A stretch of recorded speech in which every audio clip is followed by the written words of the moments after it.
Овие преговори заедно со раководството на компанијата Бехтел започнаа уште при оние контакти во Вашингтон, Коридорот 8. кога бев на посета во Вашингтон, на самитот на НАТО. Ние отворивме најмалку 10 дилеми изминатиот период, кои што се поврзани со овој договор, за кои што сметаме дека се криминални и дека се историски криминални. Денеска за нас ова представува значаен момент. Дури јас би рекол дека според влијанието кој што го имаат овие проблематични делови од договорот се поголем криминал од времето на транзицијата, кога практично десетици, би рекол стотици илјади наши сограѓани останаа без работа. И сега ова веќе не е магија, ова не е илузија. Ова е вистина. Коридор 8. Од најголем криминал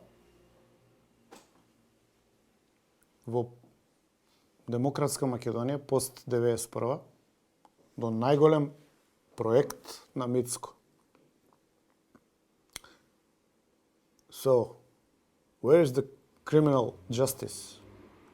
Who is gonna answer for what was said prior to elections, Mr. Mickovski?